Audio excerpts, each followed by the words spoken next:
অলংকারে যাকাত দিতে হবে কিনা, টিভি, ভিসিডি, ফ্রিজ, গাড়ি, এসব জিনিসের যাকাত দিতে হবে কিনা, যে না বলে কাউকে যাকাত দেওয়া যায়। যাকাত কি নামাজ রোজার মতোই ফরজ?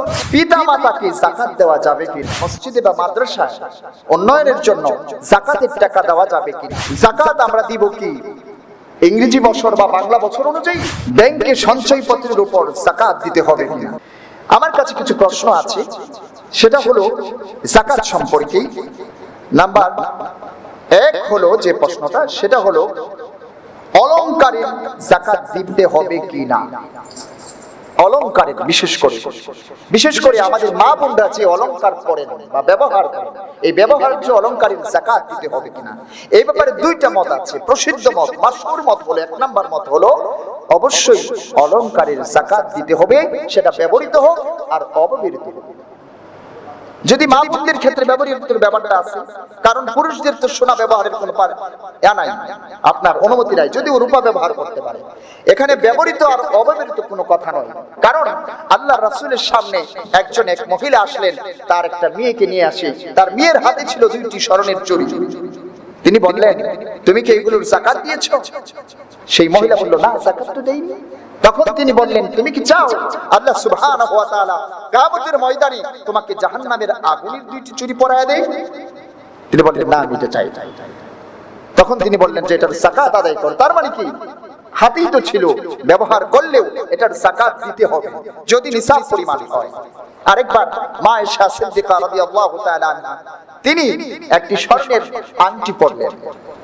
রাসূলুল্লাহ সাল্লাল্লাহু আলাইহি ওয়াসাল্লাম তার কাছে আসলেন। আসার পর মা আয়েশা সিদ্দিকা রাদিয়াল্লাহু তাআলা আনহা বললেন, এটা আমি পড়েছি যাতে আপনার দৃষ্টিতে আমার সৌন্দর্য বৃদ্ধি পায়, আপনার নয়নে যেন আমাকে ভালো লাগে, এজন্য আমি পড়েছি। তিনি বললেন, তুমি কি এটার যাকাত আদায় করেছো? বলেছেন, না। এই কথার প্রেক্ষিতে আল্লাহ তাআলার রাসূল বললেন যে না, মানে কি, যাকাত আদায় করতে হবে, তা না হলে তোমাকে কি করা হবে? জাহান্নামের আগুনের আংটি পরিয়ে দেওয়া হবে।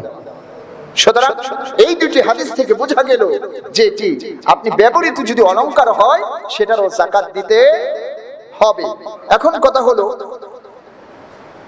কোন স্ত্রীর যাকাত কি স্বামী দিতে পারবে? হ্যাঁ, প্রশ্নের উত্তর হলো হ্যাঁ, অবশ্যই কোন স্ত্রীর যদি যাকাতটা যদি স্বামী দিয়ে দিতে চান উইলিংলি, তিনি চাইলে দিতে পারবেন, কিন্তু ফরজ হলো স্ত্রীর উপর। যদি স্বামী না শোধ করেন তাহলে স্বামীর এটা কোনো গুনাহ হবে না, গুনাহ হবে স্ত্রীর।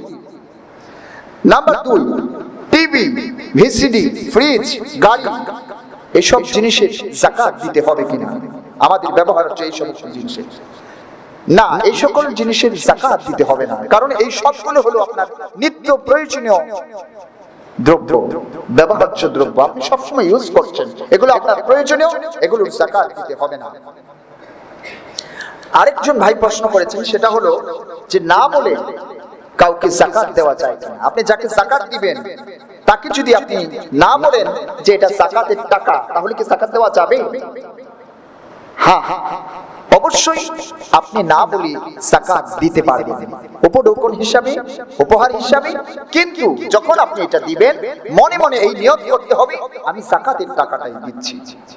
আর এটা জেনে দিবেন যে উনি যাকাত পাওয়ার মতো উপযুক্ত কিনা, যিনি যাকাত খাওয়ার উপযুক্ত, এরকম তার সমস্যা আছে কিনা। ওই যে আমি মিসকিন বা আমি ফকির বলেছিলাম, ওইখানে ওটা আছে যে সামান্য সম্পদ আছে যাদের চলে না, আপনি দিতে পারেন নিয়ত করে। আর বললে কি হয়, ওনার মনটা ছোট হয়ে যায় যে আমাকে যাকাতের টাকা দিল, এজন্য বলার দরকার নেই, মনে মনে নিয়ত করে ওরকম লোকদেরকে আপনি যাকাত দিতে পারবেন। তারপর যে বিষয়টি আসছে সেটা হলো, যাকাত কি নামাজ রোজার মতোই ফরজ? অবশ্যই যাকাত নামাজ রোজার মতোই ফরজ, একটু কম না, একটু বেশি না আমি বলবো। কারণ যে কোরআনে যাকাতের কথা আসছে সেই কোরআনে নামাজের কথা আসছে। আমি বলেছি যে সালাতের সাথে 28 বার এসেছে, সুতরাং এটাকে ছোট করে দেখার মতো কোনো সুযোগ নেই। তারপর প্রশ্ন হলো, পিতা মাতাকে যাকাত দেওয়া যাবে কিনা? নিজের পিতা মাতাকে যাকাত দেওয়া যাবে কিনা? না, মূলনীতি হলো আপনার আপনি উপরের দিকে যাকাত দিতে পারবেন না। আপনার পিতা, আপনার মাতা, আপনার দাদা, আপনার দাদি, আপনার নানা, আপনার নানি, এদেরকে যাকাত দিতে পারবেন না। আবার নিচের দিকে দিতে পারবেন না। আপনার সন্তান সন্ততি, পুত্র পৌত্র, নাতি, এদেরকে যাকাত দিতে পারবেন না। তাহলে দিতে পারবেন কিভাবে? আপনি এভাবে দুই দিকে দিতে পারবেন। আপনার বোনকে দিতে পারবেন, ভাইকে দিতে পারবেন, চাচাকে দিতে পারবেন, মামাকে দিতে পারবেন, ভাগ্নাকে দিতে পারবেন। এই মূলনীতিটা মনে রাখবেন, উপরে আর নিচে দেওয়া যায় না। যাকাত আপনি দিতে পারবেন তাদেরকে, তারা যদি যাকাতের মতো, যাকাত পাওয়ার মতো নিডি হয়, অভাবী হয়, তাহলে তাদেরকে যাকাত দেওয়া যাবে। তারপর প্রশ্ন হলো যে ঋণগ্রস্তকে যাকাত দিয়ে ওই টাকা আবার ঋণ হিসাবে, মানে পাওনা টাকাটা আবার নেওয়া যাবে কিনা? মনে করেন আপনি কারো কাছে টাকা পান, ওই ব্যক্তি এমন গরিব আপনার টাকা শোধ করতে পারছে না, কিন্তু আবার আপনার উপর যাকাত খরচ হয়েছে। এখন কথা হলো, ওই ব্যক্তিকে আপনার যাকাতের টাকা দিলেন, আবার এই যাকাতের টাকা দিয়া উনি যদি আপনাকে দেয় উইলিংলি, তাহলে ওইখান থেকে আপনার ওই পাওনাটা আবার নিতে পারবেন ইনশাআল্লাহ। কারণ ওতে কি হলো, ঋণ মুক্ত হয়ে গেল না। এটা করা যাবে। মসজিদে যাকাতের টাকা, মসজিদে বা মাদ্রাসায় উন্নয়নের জন্য যাকাতের টাকা দেওয়া যাবে কিনা? না, মসজিদে এবং মাদ্রাসায় সরাসরি উন্নয়নের জন্য, মসজিদে তো নয়, মাদ্রাসায়ও আপনি যাকাতের টাকা দিতে পারবেন না। তবে কিছু কিছু মাদ্রাসায় আপনার গোরাবা তহবিল আছে, যেখান থেকে একান্তভাবে এতিম মিসকিন ছাত্রদেরকে খাওয়ানোর ব্যবস্থা করানো হয়। ওই ফান্ডে আলাদাভাবে খুব সূক্ষ্মতার সাথে আপনি চাইলে দিতে পারবেন, কিন্তু একসাথে না। একসাথে দিলে দেখা যায় যে এটা বেতন নিয়ে গেল, মাদ্রাসার উন্নয়ন করলো, এগুলো যাকাতের টাকা থেকে দেওয়া জায়েজ নাই। তারপরে যে বিষয়টি আসছে সেটা হলো যে যাকাত আমরা দিব কি ইংরেজি বছর বা বাংলা বছর অনুযায়ী, না চন্দ্র মাস অনুযায়ী। অবশ্যই আমাদের যাকাত দিতে হবে লোনারিয়ার সোলারিয়ার নয়। মানে কি, আমরা সৌর বছরের সাথে হিসাব করে দিব না, আমরা যাকাত দিব চন্দ্র বছরের হিসাবে। কারণ চন্দ্র বছর 354 দিনে হয়, আর সৌর বছর হয় 365 দিনে, 11 দিন কম। এই জন্য 11 দিন আগেই আমার যাকাত হয়। আমি এটা লেট করলে আমার যাকাতের পরিপূর্ণ হক আদায় হবে না। এই জন্য আমরা চন্দ্র মাস হিসাব করব। যদি কেউ মনে করি যে চন্দ্র মাস তো আমি জানি না, সেক্ষেত্রে আপনি সৌর মাস হিসাবে রাখবেন, তার থেকে 11 দিন আগে ধরে নেবেন যে আমার যাকাত হয়ে গেছে।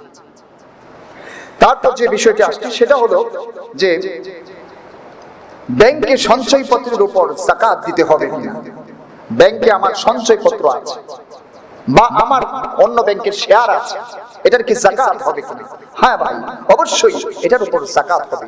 ওইটার উপরই যাকাত হবে যেটার মালিক আপনি নিজে, মিলকিয়াত আছে আপনার, যেটা আপনি চাইলে সাথে সাথে ভাঙতে পারবেন, আপনার অধিকারে যেটা আছে ওটার উপরই যাকাত দিতে হবে।